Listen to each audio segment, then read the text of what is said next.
بقية الله روحي وأرواح العالمين لتراب مقدمه الفداء واللعنة الدائمة على أعدائهم أعداء الله من يوم عداوتهم إلى يوم لقاء الله. أما بعد، فقال حسين بن علي عليه الصلاة والسلام: وإني لم أخرج أشرا ولا بطرا ولا مفسدا ولا ظالما، إنما خرجت لطلب الإصلاح في أمتي جدي، أريد أن آمر بالمعروف وأنهى عن المنكر، أسير بسيرة جدي وأبي علي بن أبي طالب. صلوات پڑھیے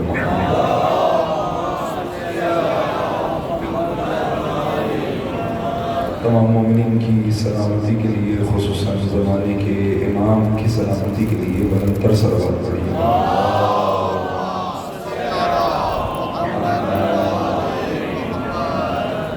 عناصر جو اسلام اور اہل اسلام کے خلاف، پیروان اہل بیت و مکتب اہل بیت کے خلاف تخریق کاری میں سرگرم عمل ہیں، ان کی نیست و نابودی کے لیے بلندتر صلوات پڑھیے.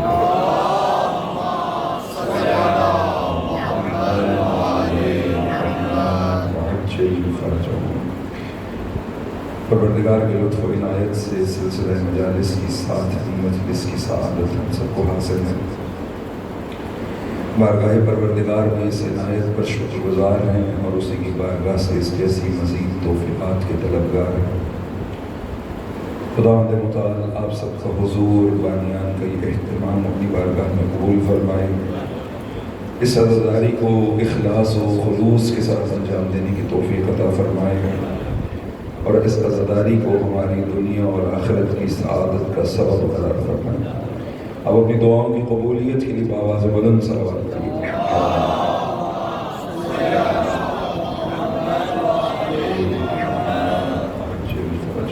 ہماری گفتگو ضروری و ضروری در مکتب کربلا.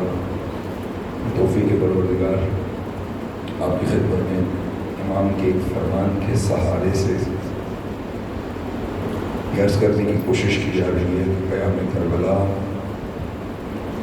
کا مقصد امت میں کھو جانے والے امتیاز کو واپس لوٹانا تھا.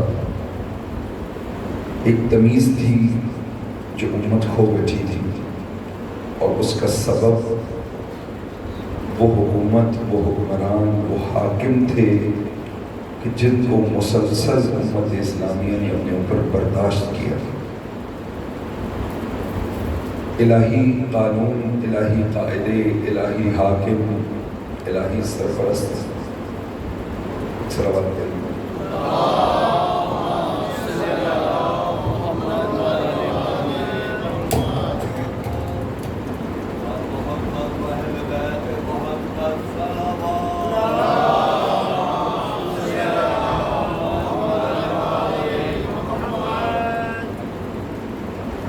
الہی قوانین، الہی قاعدے، الہی رہبر، خدا کا مقرر کردہ امام، اس سب کو فراموش کر کے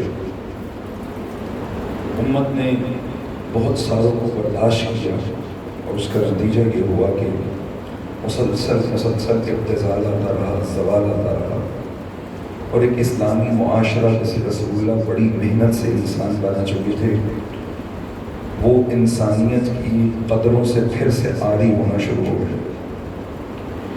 سید الشہداء علیہ السلام نے فرمایا کہ رسول اکرم کا یہ قول تھا، فرمانا تھا مروان کے جواب میں، جب پہلے خطبے، پہلے انکار کے بعد اگلے دن ظاہر امام کو مروان ملا تو کہنے لگا کہ آپ بیعت کر لیں، نہیں کریں گے تو آپ کے لیے مشکل ہو جائے گی. تو امام علیہ السلام نے اس سے کہا کہ آل ابی سفیان پہ خلافت حرام ہے. اہل مدینہ نے یہ جرم کیا، یہ خطا کی ہے، یہ غفلت کی ہے کہ انہوں نے امیر شام کو منبر پہ دیکھا. نبی اکرم کو فرمانا تھا کہ اگر کوئی امیر شام کو میرے منبر پہ دیکھے تو اس کا پیٹ چاک کر دے. چونکہ انہوں نے ایسا نہیں کیا، لہٰذا خدا نے انہیں یزید جیسے فاسق میں مبتلا کر دیا. اب یزید ابتلا ہے، یزید امتحان بن کے نازل ہوا ان کے اوپر. امتیاز ختم ہو چکا تھا اچھائی اور برائی کا، معروف منکر ہو گیا تھا، منکر معروف ہو گیا تھا، کسی کو یزید کی حکمرانی بری نہیں لگ رہی تھی، کوئی تکلیف دہ کام نہیں تھا، ضروری کو ضروری بنا دیا گیا تھا، ضروری کو ضروری قرار دے دیا گیا تھا۔ اس عالم میں سید الشہداء نے محسوس کیا قیام واجب ہے، خروج واجب ہے، نکلنا واجب ہے۔ اگر یہ انسانیت کسی طرح یزیدیت کے بنائے اصولوں پہ کاربند رہی پھر تو چلتے پھرتے انسان شکل انسانوں والی رہ جائیں گی اور حقیقت وہی حیوانوں والی۔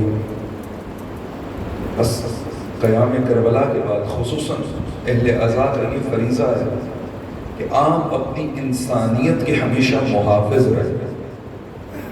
اس انسانیت کو بڑی محنت سے حسین ابن علی نے بچایا ہے، انسانی قدروں سے عاری نہ ہو کبھی، خود کو ہمیشہ قیمتی بنائیں۔ دیکھیں مختلف چیزیں مختلف طرح سے قیمتی بنتی ہیں، انسان ویلیوز اور اقدار سے قیمتی بنتا ہے، اور کسی بے جان شے میں مثلا نوٹ میں، پیسے میں، کرنسی میں، مکان میں، گاڑی میں، کسی شے میں اتنی طاقت نہیں ہے کہ انسان کو قیمتی بنا سکے۔ انسان کو قیمتی انسانی قدریں بناتی ہیں، انسانی اقدار بناتی ہیں۔ ان اقدار کا محافظ رہنا اہل عزا کے لیے ضروری ہے۔ ان قدروں کا تحفظ کریں، ہمیشہ انسان رہیں، معیار انسانیت کو کبھی بھی ترک نہ کریں۔ یہ امتیاز حسین ابن علی نے قائم کیا، انسان رہنا ضروری ہے، انسانیت کے تقاضوں کو پورا کرنا ضروری ہے۔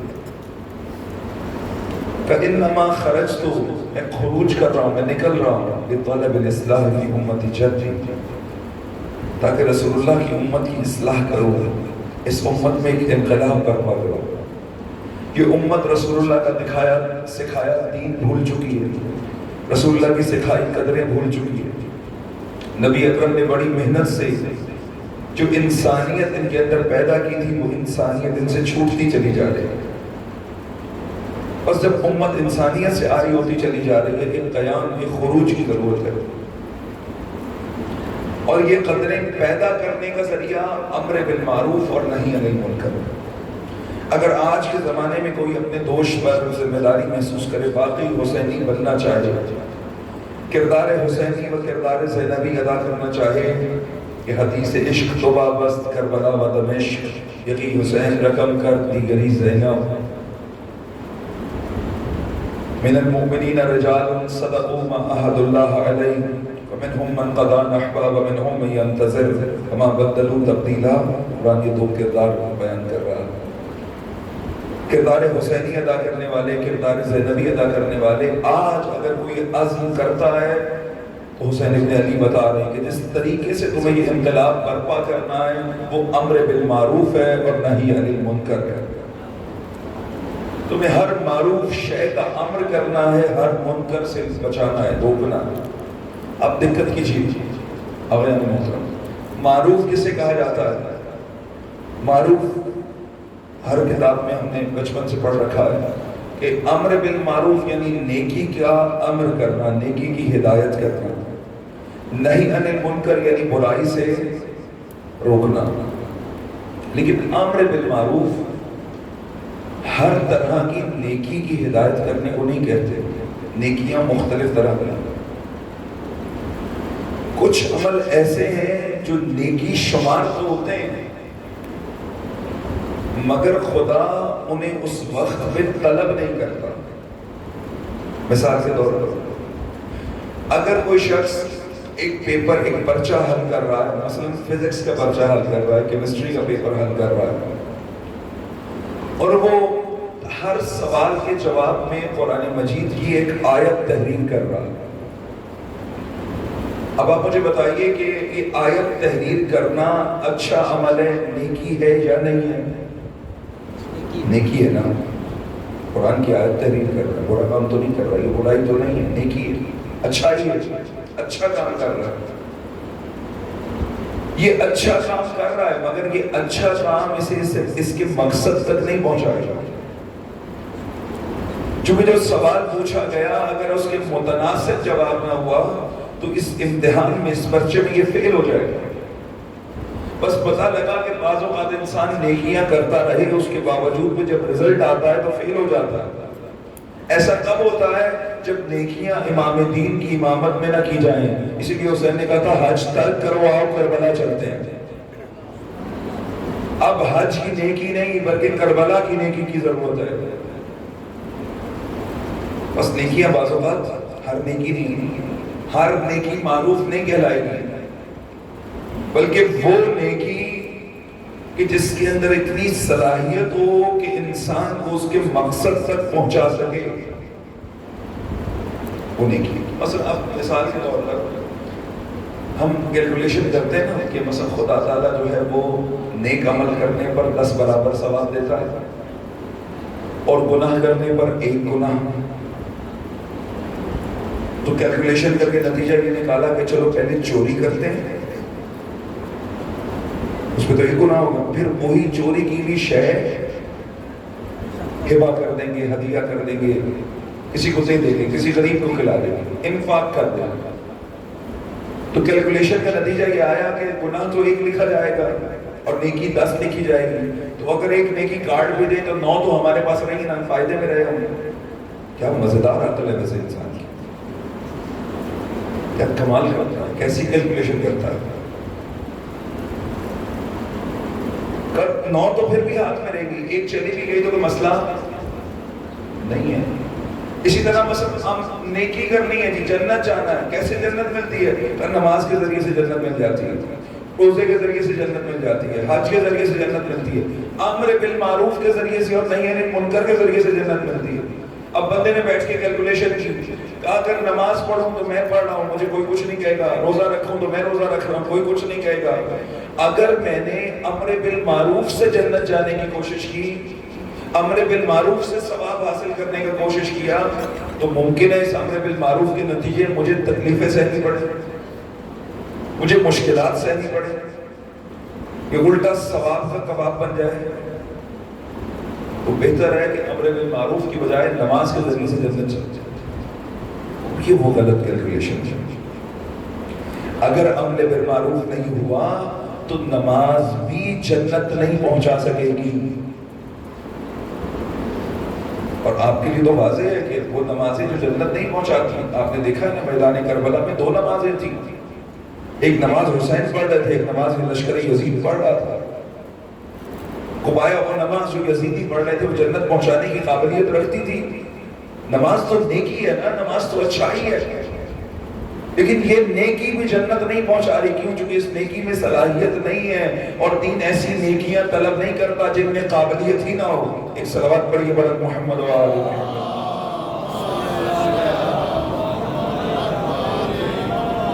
بلکہ قرآن مجید کا فرمانا ہے والعصر، زمانے کی قسم، ان الانسان لفی خسر، انسان خسارے میں، الا الذین آمنوا وعملوا الصالحات، مگر وہ لوگ جو ایمان لائے اور عمل صالح انجام دے۔ عمل صالح بھی نیکی ہے، لیکن کیسی نیکی ہے؟ ایسا عمل صالح یعنی جس میں صلاحیت موجود ہو کہیں پہنچا دینے کی۔ کہ تمہیں جو شے خسارے سے نکالے گی وہ تنہا نیکی نہیں نکالے گی، بلکہ ایسی نیکی جس میں خدا تک پہنچانے کی صلاحیت ہو۔ وہ حج، وہ عبادت جو یزید کی امامت میں ہوگی، وہ معراج چھوڑیے، وہ آپ کو مومن بنانے کی بجائے وہ نماز متکبر بنا دے گی۔ معراج کا سفر تو بات کی بات ہے، بلندی کا سفر تو بات کی بات ہے، نیکی ہے لیکن عمل صالح نہیں۔ اب آپ غور کر رہے ہیں کہ ہماری زندگی میں چیزوں کے نتائج ہمارے پاس کیوں نہیں آتے؟ کیوں خدا کے وعدے ہمیں متحقق ہوتے نظر نہیں آتے؟ خدا کے قرآن مجید میں بات ہے، تم یہ کرو میں یہ دوں گا۔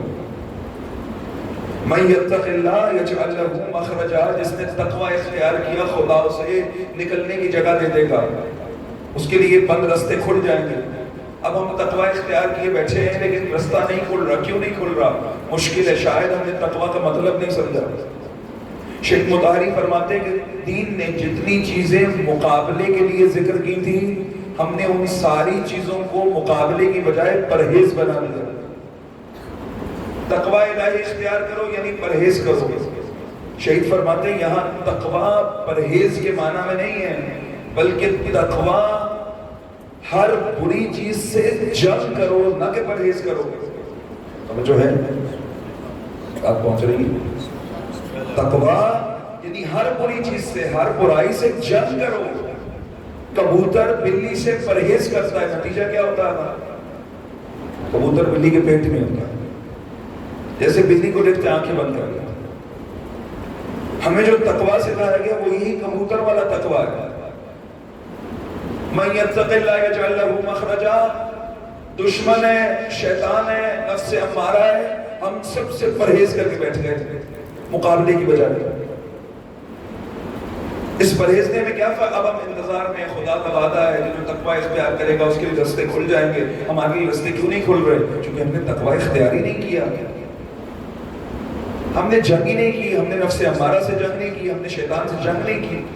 اور ہمیشہ یہ قاعدہ ہے کہ جب تم دشمن کے مقابلے میں جنگ کے لیے نہیں اٹھو گے، دشمن تمہارے گھر میں گھس کے تمہیں مارے گا۔ اگر تم قیام نہیں کرو گے، تم اسے زیر نہیں کرو گے، وہ تمہیں زیر کر لے گا۔ جب عمل صحیح طرح سے سمجھا نہ جائے اور کیا نہ جائے تو کبھی بھی نتیجے تک نہیں پہنچ سکتا۔ ایک صلوات پڑھیے گا بلند محمد وآلہ۔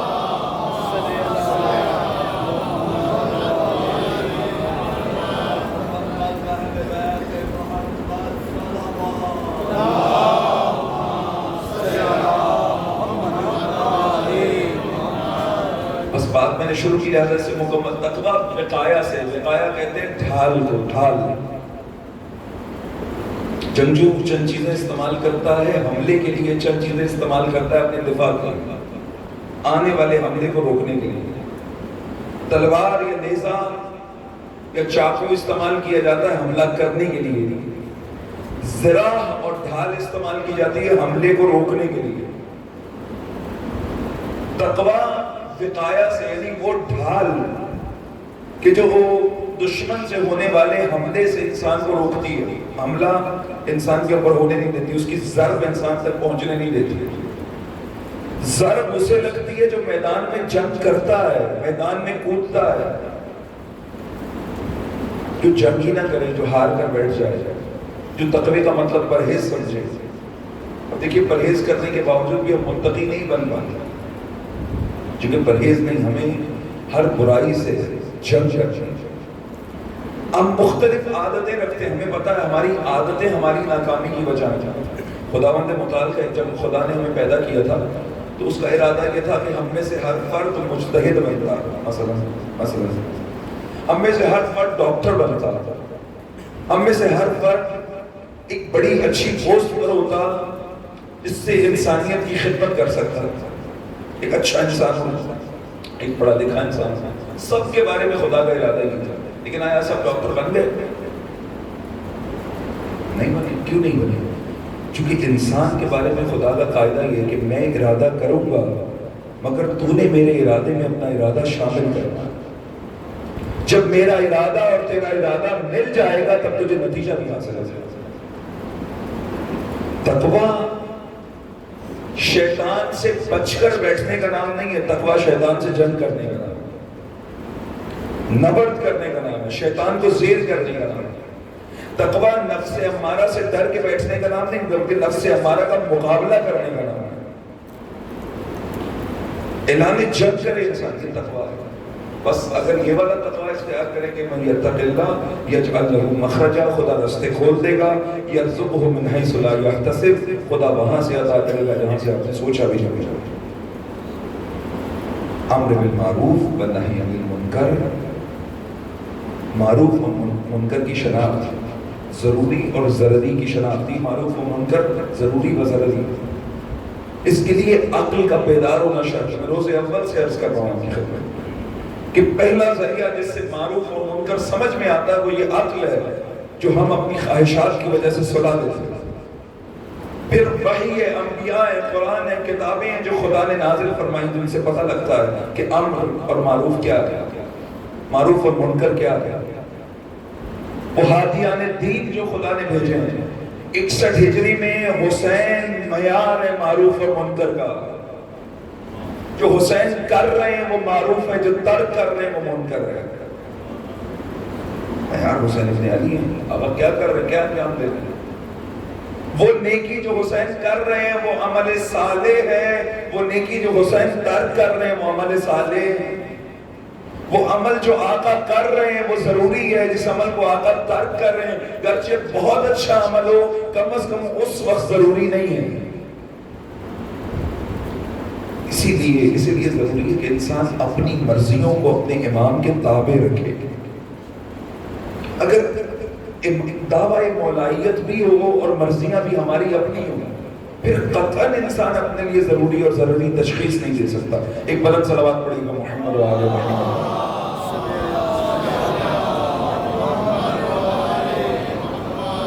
بس امر بالمعروف و نہی عن المنکر کی شناخت وحی کے ذریعے سے ہوگی. کیا معروف ہے کیا منکر ہے. یہ شناخت امام حق کے ذریعے سے ہوگی، کیا معروف ہے کیا منکر ہے. نبی اکرم سے سوال کیا گیا یا رسول اللہ صلی اللہ علیہ وآلہ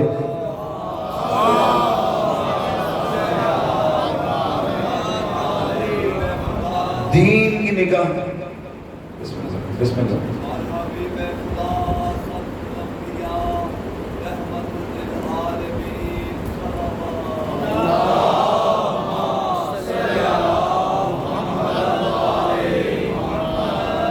یا نبی خدا بتائیے کہ دین کی نگاہ میں سب سے افضل شے کون سی ہے. رسول اللہ نے فرمایا سب سے افضل ترین چیز دین کی نگاہ میں ایمان ہے. ایمان سب سے افضل. قرآنی آیت بھی یہ کہتی ہے انسان خسارے میں الا الذین آمنوا، مگر وہ جنہیں ایمان آ جائے، جنہیں یقین ہو جائے اپنے خدا.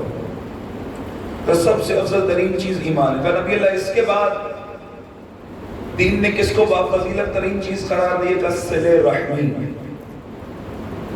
اپنے رشتہ داروں سے تعلق برقرار. تعلقات جوڑنا ضروری ہے، تعلقات ترک کرنا ضروری ہے. ایک معیار ہے تعلق جوڑنے کا پروردگار اور ایک معیار ہے تعلق توڑنے کا وہ ذات حق. بس تعلق جوڑو تو اس کی خاطر، توڑو تو اس کی خاطر. بس رسول اللہ فرماتے ہیں افضل ترین چیز جسے دین نے قرار دیا پہلی ایمان، دوسرے صلہ رحمی. فرمایا اس کے بعد کا امر بالمعروف و نہی عن المنکر، کہ جس کی وجہ سے ہر فریضہ قائم ہوگا. میں حدیث پڑھ چکا ہوں اللہ کی. پھر کہا یا نبی اللہ بتائیے بدترین چیزیں کون سی ہیں. کہ سب سے زیادہ بدترین چیز شرک ہے. شرک کے بعد بدترین چیز قطیعت الرحم ہے، رشتہ داروں سے تعلقات قطع کرنا، عزیزوں کے تعلقات توڑنا. تعلقات پر دین نے بڑی حساسیت دکھائی. اور تیسری چیز امر و نہی کا ترک کرنا. یہ بدترین چیز ہے. جب امر و نہی ترک ہو جائے پھر کچھ باقی نہیں رہتا. کیا حالات ہو جاتے ہیں. ظاہراً رسول اللہ سے یہ روایت ہے کہ میرے ذہن میں تھوڑی سی تردید ہے، لہذا ہم کہیں گے کہ معصوم نے فرمایا کہ ایک زمانہ آئے گا تم اس وقت کیا کرو گے کہ جب تمہاری عورتیں بری ہو جائیں گی اور تمہارے جوان فاسد ہو جائیں گے، فاسق ہو جائیں گے. رسول اللہ کے اصحاب نے سنا، حیران ہو گئے کہ ایسا زمانہ بھی آئے گا. اور نبی اکرم نے کہا کہ وہ زمانہ ہوگا جب تم امر بالمعروف اور نہی عن المنکر ترک کر چکے ہوگے. کہا یا رسول اللہ ایسا ہوگا. کہا اس سے بھی برا ہوگا. تب وہ کیا ہوگا؟ کل تمہارے معاشرے میں معروف منکر ہو جائے گا، منکر معروف ہو جائے گا. یا نبی اللہ ایسا ہوگا. کہا تم کیا کرو گے جب اس سے بھی بدتر ہوگا کہ تمہارے معاشرے میں امر بالمعروف اور نہی عن المنکر ترک کر دیا جائے گا. معروف اور منکر ترک ہو جائے گا. وہ کیا ہوتا ہے؟ ماحول فاسد ہو جاتا ہے. تمہاری عورتیں بری ہو جائیں گی، تمہارے جوان فاسق ہو جائے گا. تمہارا معروف منکر ہو جائے گا، منکر معروف ہو جائے گا. اگر دھیان کیجیے آج کل یہی حالات نہیں ہیں. کیا آج دیندار ہر محفل میں اپنا بطور دیندار تعارف کراتا ہے؟ کرا سکتا ہے؟ مثلا آپ کے خاندان میں ایک شادی ہو رہی ہے، خوشی ہو رہی ہے، ازدواج کی محفل ہے، آپ یہاں پر ایک دیندار بن کے ظہور کریں. کوئی شادی میں شرکت کی علماء موجود تھے سارے، وہ بار بار اسٹیج سے کہتے تھے پر محمد و آل محمد صلی اللہ علیہ وسلم.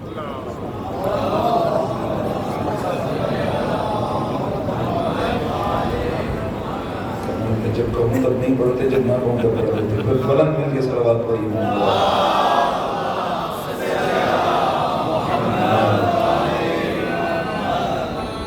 بار بار بار بار مولانا کہے جا رہے تھے کہ صلوات. پورے مجمع میں تو درود ہی نہیں پڑھتا تھا. کیوں؟ چونکہ امام بارگاہ میں نہیں، شادی ہال میں بیٹھے تھے. شادی ہال میں کون درود پڑھتا تھا؟ آپ ایک دیندار بن کے ظہور کریں. کہ شکل یہ جو جہیز والی لعنت ہے نا، یہ نہیں ہونی چاہیے. آپ اگر اس اعلان کے بعد آپ کو لعنت نہ قرار دے دیا جائے نا، پھر بتائیے. کہ معروف منکر ہو جائے گا، منکر معروف ہو جائے گا. ایک دیندار خاتون اپنی دینداری کی حفاظت کرنا چاہتی ہے، کالج میں، یونیورسٹی میں، کہیں جاب کرتی ہے. خواتین کو منع نہیں کیا گیا کام کرنے سے، گرچہ بہتر یہ ہے جو اپنے گھر کو سنبھالے، نسل تربیت کرے، لیکن قتل اس کا مطلب یہ نہیں ہے. حجاب خدا نے مقرر ہی اس لیے کیا کہ خاتون گھر میں رہے اور جب گھر سے باہر آنا چاہے تو اپنے تحفظ کا انتظام کرے. اس تحفظ کے انتظام کو حجاب کہا جاتا ہے. یہ حجاب اسے ہر بری نگاہ سے بچا دے گا. یہ حجاب اسے اتنی حفاظت دے گا کہ یہ ہر کام کر سکے، ہر جائز و مشروع کام انجام دے سکے، اپنی ضرورت پوری کر سکے. امیر المومنین اور جناب سیدہ جب عقد ہوا، نبی اکرم کی خدمت میں کہا گیا نبی اللہ ہمارے کاموں کو تقسیم کیجیے. رسول اللہ نے تقسیم فرمایا کہ گھر کے کام جناب سیدہ انجام دیں گی، باہر کے کام علی انجام دیں گی. جناب سیدہ کہتے ہیں بہت خوش ہوئی اس بات پر کہ خدا کہ رسول خدا نے مجھے گھر کے کاموں میں معمور کیا اور نامحرموں کی نظروں سے محفوظ کیا. لیکن علی جنگجو ہیں. علی کی شان، علی کی عظمت، یہ علی مجاہدین میں سے، قائدین میں سے نہیں ہے. جب کسی نے علی پہ فخر کیا، کہا علی ہمارے پاس خانہ کعبہ کی چابیاں ہیں، آپ کبھی آئے ہو خانہ کعبہ کی چابیاں سنبھالنے، خانہ کعبہ میں صفائی کرنے؟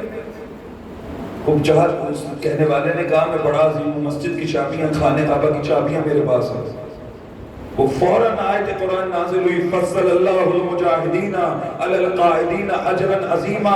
تیرا کعبہ بچا اس لیے کہ علی میدان جنگ میں رہتا ہے.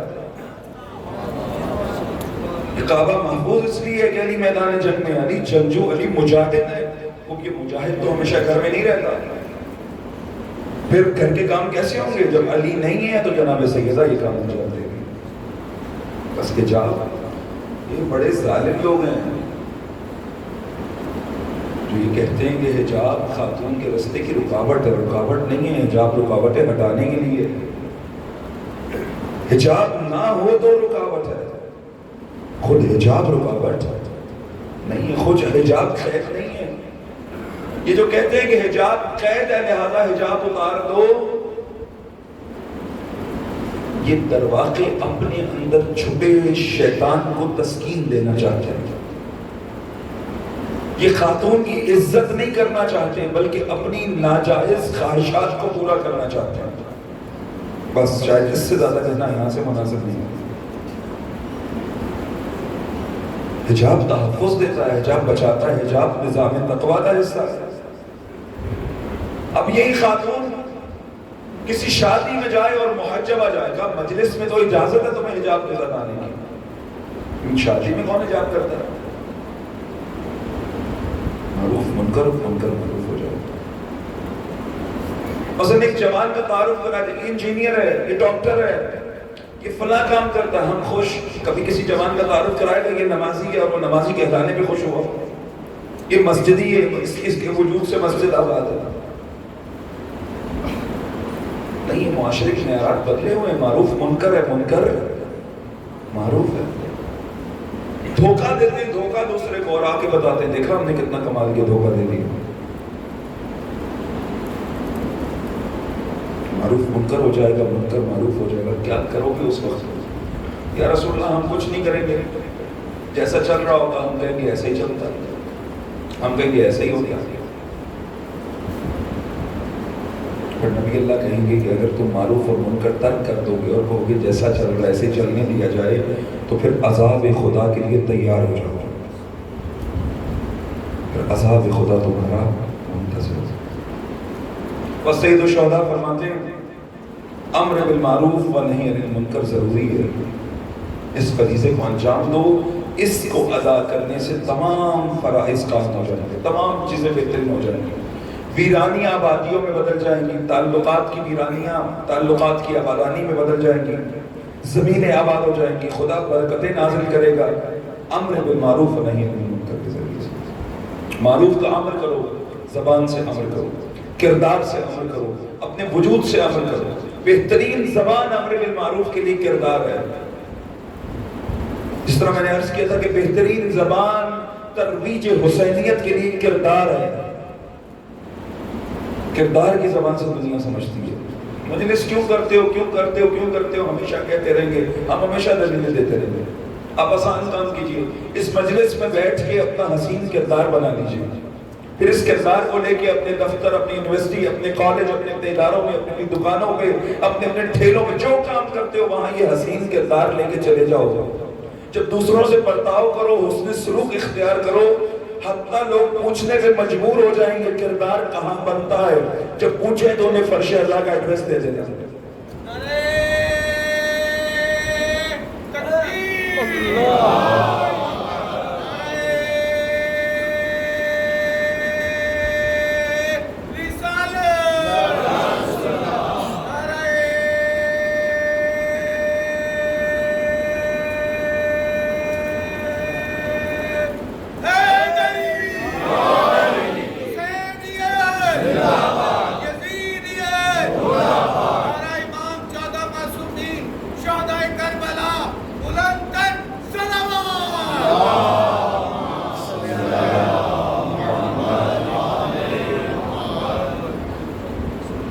امر بالمعروف نہی عن المنکر ضروری ہے، اس فریضے کے قیام سے ہر شے آباد ہو جائے گی،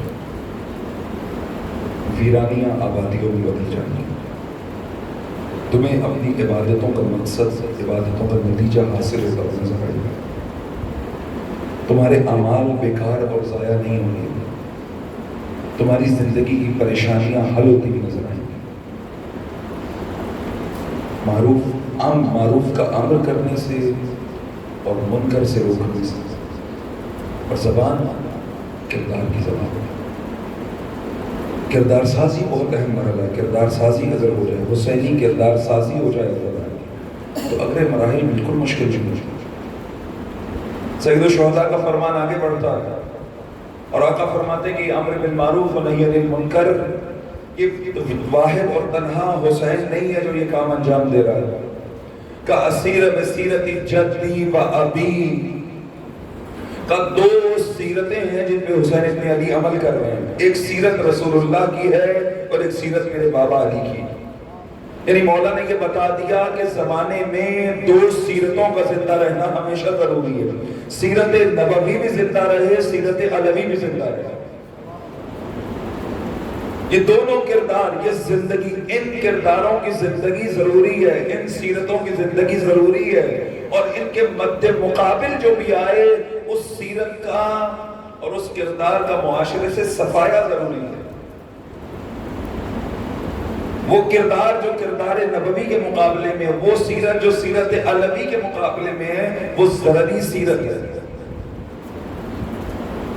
ضروری ہے احیاء سیرت النبی، ضروری ہے احیاء سیرت علی۔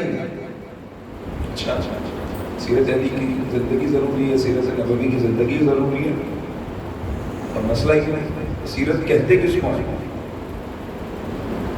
سیرت النبی سے مراد کیا ہے؟ اب پھر وہی سوال، وہی کنفیوژن کہ اگر دین پہ عمل کرو گے تو زمانہ دقیانوس کے کہلاؤ گے، دین پہ عمل کر کے دقیانوسی بننا ہے یا دین کو ترک کر کے ماڈرن رہ کے اپنی عزت بڑھانی ہے؟ اگر سیرت النبی پہ عمل ہو گیا تو پھر تو گاڑیاں چھوڑنی پڑیں گی، سیرت النبی پہ عمل ہو گیا تو پھر تو اس دور کے لباس چھوڑنے پڑیں گے، سیرت النبی پہ عمل ہو گیا تو کانچ کے گلاس ترک کر کے مٹی کے برتنوں میں پانی پینا پڑے گا، سیرت النبی میں عمل کرنے لگے تو یہ پکے مکانات چھوڑ کے کچے مکانات میں رہنا پڑے گا۔ ایسے غور کریں جنہوں نے اس دور میں یہ کہا کہ بیڑا اٹھایا کہ سیرت النبی کا مطلب گلاس چھوڑ کے مٹی کے برتن میں پانی پینا ہے، انہوں نے بھی مکان کچے نہیں کیے، مکان پکے بنائے ہوئے ہیں۔ گھوڑے خچر نہیں خریدے، گاڑیاں رکھی ہوئی ہیں، لیکن گلاس ترک کرنا ہے بس۔ سیرت النبی کا مطلب نبی کے زمانے میں پلٹ جانا نہیں ہے، سیرت النبی ہی ذریعہ ہے اس زمانے میں ترقی کا۔ چونکہ سیرت کا مطلب زندگی نہیں ہوتا، سیرت کا مطلب اصول زندگی ہوتا ہے۔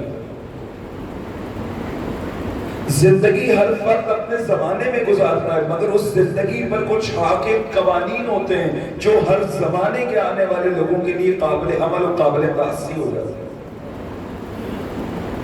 یزید اپنے دور میں زندگی گزار کے گیا اور یزید کی اولاد آج اس دور میں زندگی گزار رہی ہے۔ ان میں کیا مشترک ہے؟ یزید جو پہنتا تھا وہ یہ پہنتے ہیں، یزید جو کھاتا تھا وہ یہ کھاتے ہیں؟ نہیں، یہ یزیدی صفات کے وارث ہیں۔ اگر یزید کی زندگی میں خدا کی کوئی اہمیت نہیں تھی، ان کی زندگی میں خدا کی کوئی اہمیت نہیں ہے، گرچہ زبان سے بڑا خدا خدا کرتے نظر آتے ہیں، کتمان حق کرتے ہیں، یزید بھی کرتا تھا، یہ بھی کرتے ہیں۔ اہل بیت جیسی بزرگ ہستیوں کے سامنے کھڑے ہو جانا، کھڑے ہو کے ان کی شان اور عظمت و مقام سے متعلق زبان درازی کرنا، اہل بیت کے مقابلے میں مختلف شخصیات کو پیش کرنا، ان کو لے کر آنا تاکہ ان کی عظمت اور مقام کو کم کیا جائے، کیونکہ یزید کرتا تھا۔ یہ دلیل ہے اس بات کی کہ نہ خدا سے کوئی تعلق ہے، نہ توحید سے کوئی تعلق ہے۔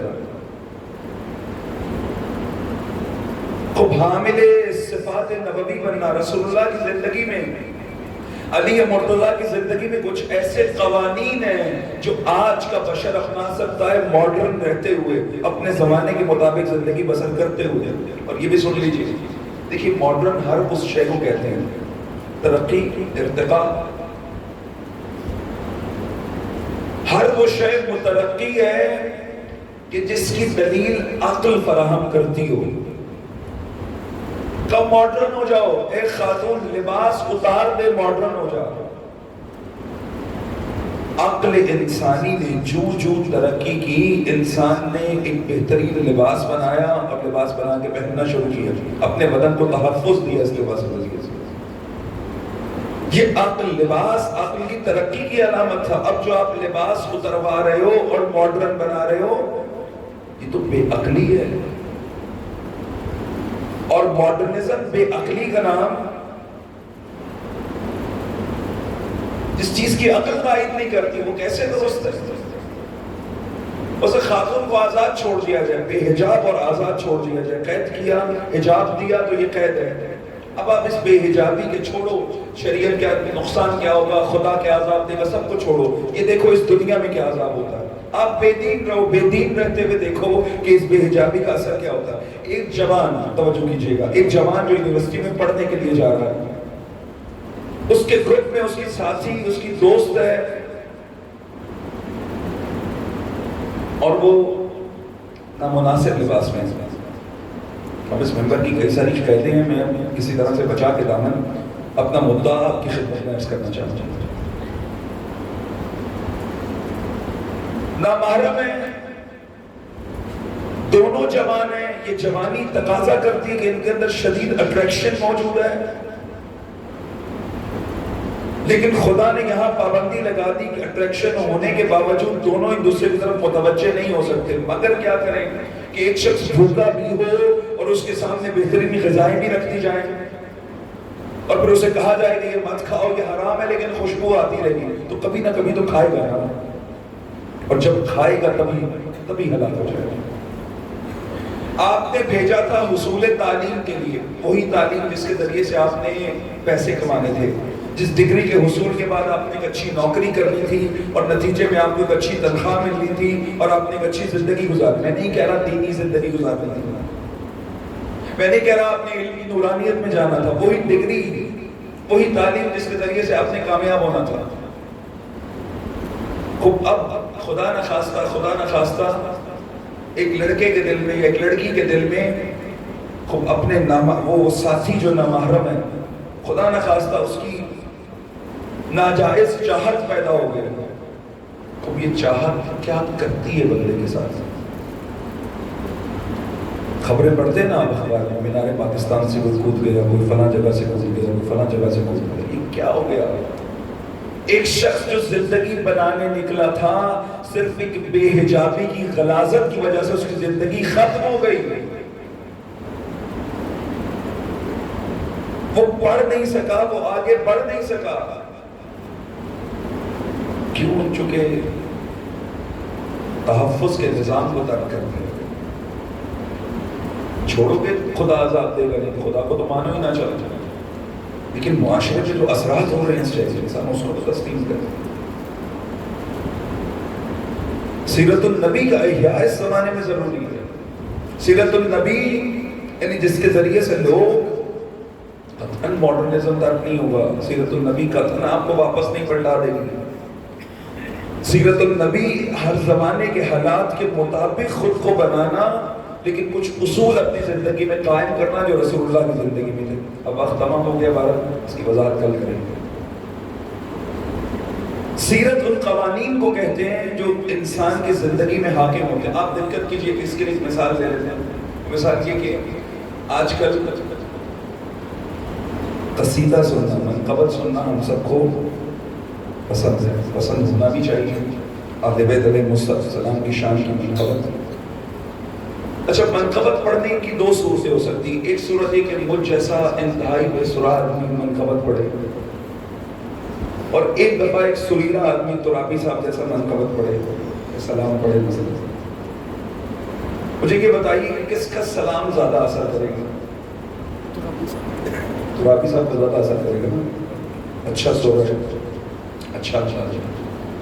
الفاظ ایک ہوں، میں بھی وہی الفاظ کے ساتھ پڑھوں، وہ بھی انہی الفاظ کے ساتھ پڑھیں، تب بھی ان کا کلام زیادہ اثر انداز ہوگا. سبب چونکہ کلام سے زیادہ کلام کی طرز اثر کرتی ہے. کلام سے زیادہ وہ سر، وہ ادائیگی اثر کرے گی، جس طرح سے اس کلام کو، جس میڈیم سے اس کلام کو پیش کیا جائے گا. اسی لیے لازم ہے کہ جب کلام پاک ہے تو طرز بھی پاک ہی ہونی چاہیے. کہیں ایسا نہ ہو کہ پاک کلام کے لیے آپ نجس طرز انتخاب کر لیں. کلام بعد میں اثر کرے گا، طرز پہلے اثر کرے گا. بس ثابت ہوا کلام الگ چیز ہے، طرز الگ چیز ہے. اسی طرح زندگی الگ چیز ہے، طرز زندگی الگ چیز ہے. زندگی کو سیرت نہیں کہتے، طرز زندگی کو سیرت کہا جاتا ہے. نبی اکرم کی زندگی اس حالات کے وسائل کے مطابق تھی. آپ کی زندگی آپ کے وسائل، آپ کے زمانے کے حالات کے مطابق چلے گی، مگر اس کی طرز وہی ہوگی جو نبوی تھی. آپ اپنے زمانے کا لباس پہنیں گے، رسول اللہ اپنے زمانے کا لباس پہنیں گے. طرز نبوی کیا ہے؟ یہ لباس فاخرانہ نہ ہو. سیرت النبی کیا ہے؟ یہ لباس پاک اور پاکیزہ ہو. سیرت النبی کیا ہے؟ کہ لباس صاف اور ستھرا ہو. یہ قاعدہ ہے، یہ طرز زندگی جو ہم لیں. نبی اکرم کی زندگی میں حاکم ایک قانون ہے جسے کہتے ہیں توحید. رسول اللہ کا کوئی عمل خدا کی رضا کے بغیر نہیں ہے. اب سیرت النبی کیا ہے؟ سیرت النبی اختیار کرنا چاہتے ہو، اپنی زندگیوں کا معیار بھی توحید کو قرار دو. نبی اکرم اور علی مرتضیٰ کی زندگی پر حاکم ایک قانون ہے، وہ قانون بندگی ہے کہ ہمیشہ زندگی بندے بن کے بسر کرنی ہے، آقا بن کے بسر نہیں کرنی ہے. بندہ کون ہوتا ہے؟ بندہ وہ ہوتا ہے جس کے اندر احساس مالکیت نہیں ہوتا، جو خود کو مالک، کسی شے کا خود کو مالک، اپنی اولاد کا بھی خود کو مالک نہیں سمجھتا، بلکہ اولاد کی طرف نگاہ کرتا ہے، نہ کہتا ہے کہ خدا کی امانت ہے. کسی شے کا مالک نہ سمجھے خود کو بھی.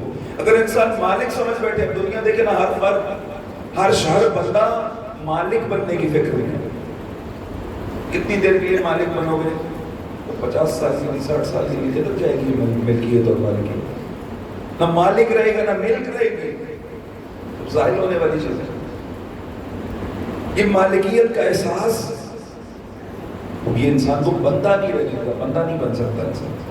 رسول اللہ کی سیرت یہ کہ بندے بن کے زندگی گزارو، عبد بن کے زندگی گزارو. اگر انسان بندگی سے باہر آ جائے کیا کیفیت ہوتی ہے؟ حضرت موسیٰ کا وہ مشہور واقعہ ہے جو آپ سب نے سن رکھا ہے کہ موسیٰ علیہ السلام سے کہا گیا، موسیٰ پروردگار کی جانب سے کہ آپ جائیے اور معاشرے میں آپ کی امت میں جو آپ سے کمتر ہے اس کو لے کر آئیے. موسیٰ نبی خدا، موسیٰ کلیم اللہ اپنے معاشرے میں آ کے تلاش کرنا شروع کرتے ہیں. موسیٰ نبی کو کوئی اپنے سے کمتر نہیں ملتا. جب کوریڈور میں جانے لگتے ہیں، رستے میں ایک کتا نظر آتا ہے جس کے جسم سے پیپ ٹپک رہی ہے، بیمار کتا ہے. اس کو ساتھ پکڑ کے لے جانے لگتے ہیں، رستے میں پھر چھوڑ دیتے ہیں. کہتے ہیں مخلوق خدا ہے. یہ ہے بندے کی نظر، یہ بندگی کی نگاہ ہے. ہم کس نگاہ سے دیکھتے ہیں؟ ہم سے بہتر کوئی ہے جہان میں؟ یہ مالکانہ نگاہ. حضرت موسیٰ پہنچے کوئی دور پہ، پروردگار نے کہا موسیٰ لائے اپنے سے کم تر، خدا میرا ہی کوئی نہیں. کہا موسیٰ اگر آپ اس کتے کو لے آتے نا، میں آپ کو مقام نبوت سے ہٹا دیتا. کیونکہ بندگی سبب بنتی ہے، انسان کو مقامات عطا ہوتے ہیں. جتنا بندگی میں انسان آگے ہوگا اتنا خدا کے قریب ہے. یا ایتھا النفس المطمئنہ ارجعی الی ربک راضیۃ مرضیہ. حسین کیسا بندہ ہے خدا کا کہ اے نفس مطمئنہ، اے مطمئن نفس جس کی کیفیت یہ ہے کہ میرا نفس اس وقت مطمئن ہوتا ہے جب میں خدا سے لے رہا ہوں. حسین اس وقت مطمئن ہے جب خدا کی بارگاہ میں خدا کی امانتیں پیش کر رہے ہیں، اور جو امانتیں پیش کرتے جا رہے ہیں اطمینان بڑھتا چلا جا رہا ہے. حتیٰ قرآن نے گواہی دی، اے نفس مطمئنہ پلٹ آ اپنے رب کی طرف. ارجع الی ربک راضیۃ مرضیہ فادخلی فی عبادی وادخلی جنتی. اے حسین آ جائیے اور میرے بندوں میں داخل ہو جائیے. وادخلی جنتی، اور اس جنت میں داخل ہو جائیے جو میں نے اپنے بندگان خاص کے لیے مقرر کی. بندگی ہے جو ان مقامات تک پہنچاتی ہے، بندگی ہے جو قربانیاں دلاتی ہے. بس بندے بن کے رہو گے، سیرت النبی میں عمل ہوگا. سیرت النبی کا احیاء ضروری ہے، سیرت علوی کا احیاء ضروری ہے، یزیدی سیرتوں کا احیاء ضروری ہے. اگر سیرت النبی ترویج نہیں ہوگی تو لوگوں کی زندگیاں یزیدی ہو جائیں گی. اور حسین قطعاً یہ نہیں چاہتے. اريد ان آمر بالمعروف وانہی عن المنکر اسیر بسیرت جدی و ابی. میں ارادہ رکھتا ہوں امر بالمعروف کروں، نہیں عن المنکر کروں. جب مولا نے اعلان کیا، امام کے چاہنے والے امام کے گھر پہنچ گئے. کہا آقا اس کے نتیجے برے ہوں گے، آپ کو شہید کر دیا جائے گا، آپ کو تکلیفیں سہنی پڑیں گی. کہ ان اللہ شاء ان یراہ قتیلا. کہ خدا کا ارادہ یہ ہے کہ مجھے قتل ہوا دیکھے. ان اللہ شاء ان یراہن سوایا. خدا کا ارادہ یہ میرے اہل حرم کو اسیر دیکھے. اور جو ارادہ خدا ہے وہی ارادہ حسین ہے. ان ارادوں میں فاصلہ نہیں، ان ارادوں میں دوئی نہیں. 7 محرم آ گئی ہے. آج وہ دن کہ جب قافلہ حسینی پہ پانی بند کر دیا. بس کچھ ہی دیر باقی ہے، خیام حسینی سے ندائیں اٹھنا شروع ہوں گی. العطش العطش. اور سکینہ تمام بچوں کو جمع کر کے اپنے گرد ایک خیمے سے دوسرے خیمے. بعض کہتے ہیں کہ 4 سالہ بچی یہ حسین کی بیٹی ہے، اور وہ بیٹی ہے جسے حسین نے امین بنایا، پیغام بھیجا کہ جاؤ میرے شیعوں سے کہنا سکینہ جب بھی ٹھنڈا پانی پینا اجرکم ربکم، مجھ غریب کی پیاس کو یاد کرنا۔ جب بھی کسی بے وطن غریب کو دیکھو میری غربت کو یاد کرنا۔ اے سکینہ میرے شیعوں سے کہنا، اے کاش تم کربلا میں ہوتے، دیکھتے میں کس غربت میں علی اصغر کے لیے پانی مانگ رہا تھا۔ وہ بچی ہے، بعض علماء نے ذکر کیا اللہ سکینہ نے کیوں بچوں کو اپنے گرد جمع کر رکھا تھا، کیوں ایک خیمے سے دوسرے خیمے میں جاتی تھی؟ کہا اس لیے کہ سکینہ کو احساس تھا کہ اگر بچوں کی العطش کی صدائیں بابا حسین کے کانوں میں پڑیں گی تو امام وقت پہ تکلیف گرم گزرے گا، امام کے دل کو یہ صدائیں تکلیف پہنچائیں گی۔ لہٰذا بچوں کو جمع کر کے مشغول کر لیا کہ پیاس کی شدت کسی طرح سے کم ہو سکے۔ شب عاشور آ گئی اور حسین ابن علی نے سب کو بتانا شروع کیا، تو یہاں قتل ہوگا، تو یہاں شہید ہوگا، تیرا قید یہاں وفا۔ سب بشارتیں سنتے چلے جاتے ہیں، خوش ہوتے چلے جاتے ہیں۔ قریب سے ایک آواز آتی ہے، چچا جان کیا کل میں شہید نہیں ہوں گا؟ کہا قاسم کل تو علی اصغر بھی شہید ہو جائیں گے، کہا کیا دشمن خیموں میں آ جائیں گے؟ کہا نہیں، علی اصغر کو میں خود لے کر جاؤں گا، دشمن میرے ہوتے خیمے میں نہیں آ سکتے۔ کہا قاسم اتنا اشتیاق ہے موت کا، ذرا تعریف تو کیجئے موت کی، قیامت تک آنے والی بشریت کو بتائیے تو صحیح کہ حسین کے ساتھیوں کی عظمت کیا ہے۔ حسین کی فوج کا 13 سالہ نوجوان موت کو کس نگاہ سے دیکھتا ہے؟ قاسم موت کی حقیقت کیا ہے؟ کہ آقا احلی من الاصل، شہد سے زیادہ میٹھی ہے۔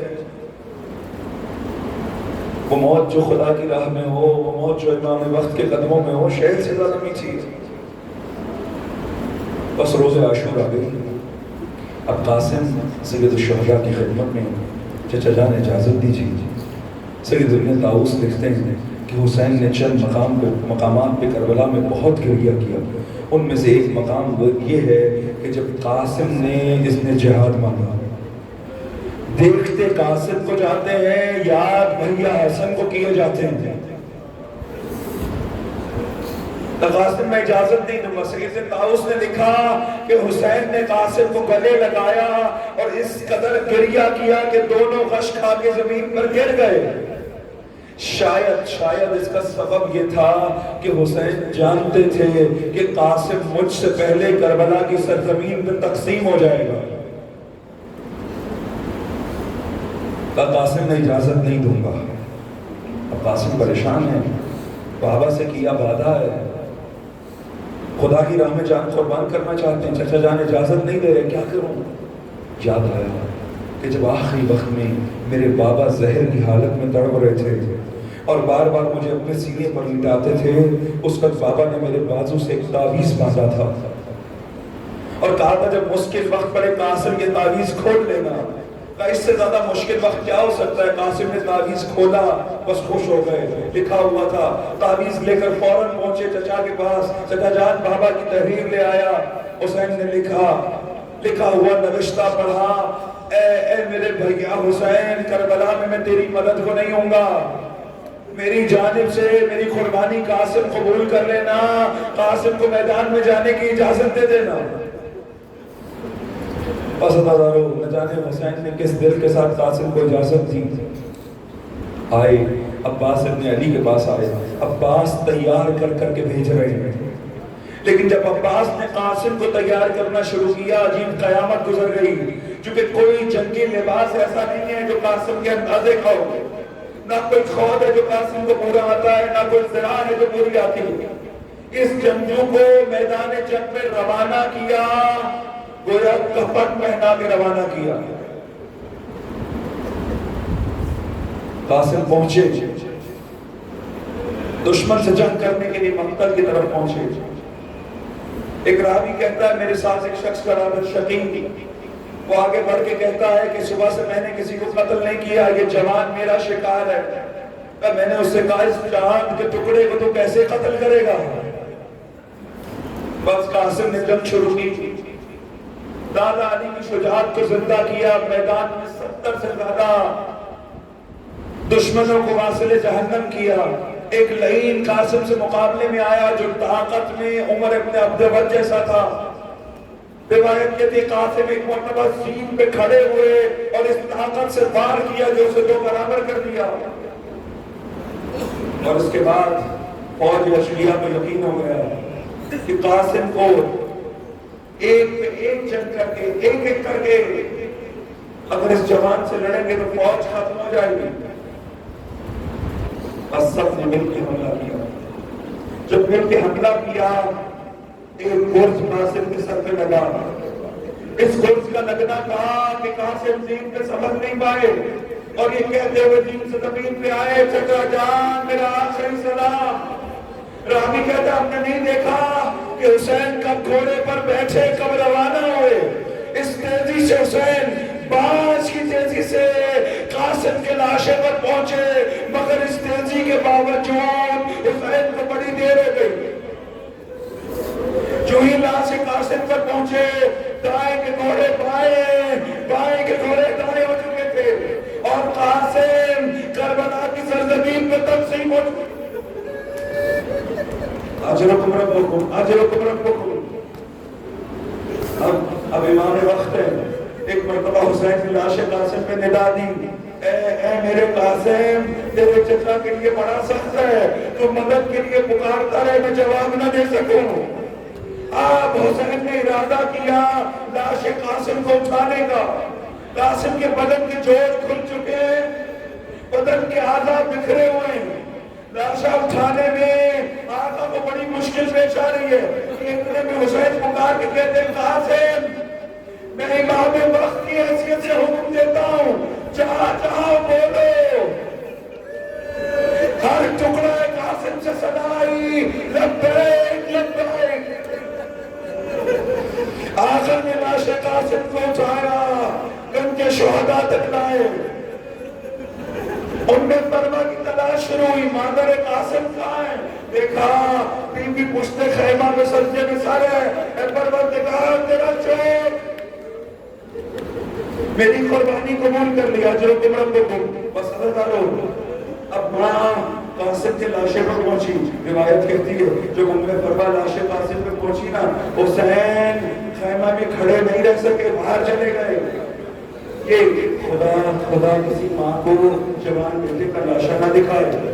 مگر عزیزانو یہ قانون ہے، ماں جب لاشے پر بیٹے کے جوان بیٹے کے لاشے پر پہنچتی ہے نا تو پھر خود کو اس لاشے پہ گرا دیتی ہے، کبھی بیٹے کی پیشانی کا بوسہ دیتی ہے، کبھی ہاتھوں کو چومتی ہے، لیکن سلام ام فرما پر کہ نہ پیشانی چوم سکتی ہے نہ ہاتھوں کا بوسہ دے سکتی ہے۔ وہ سید شہداء سے تقاضا کیا، آقا مجھے قاسم کی قمیض دے دیجئے، کبھی بھی قمیض کا کیا کریں گی؟ کربلا سے اس رات قافلہ روانہ ہوا، قیدے نبھا کے جب قافلہ واپس مدینہ پہنچا، جناب ام فرما کہتی ہیں میں گھر نہیں جاؤں گی، مجھے بقیع لے چلیے۔ بقیع پہنچی، قاسم کا خون آلود خطبہ نکالا، امام حسن کی قبر پہ بچھایا۔ آقا آپ کو بڑی فکر تھی کہ کربلا میں میرے بھائیہ حسین کا ساتھ، میرے بھائیہ حسین کی مدد کون کرے گا؟ آقا میں گواہی دیتی ہوں آپ کے ننھے قاسم نے قربانی کا حق ادا کر دیا۔ قاسم کربلا کی زمین پر تقسیم۔ انا للہ و انا الیہ راجعون، رضا بقضائہ و تسلیما لامرہ یا غیاث المستغیث۔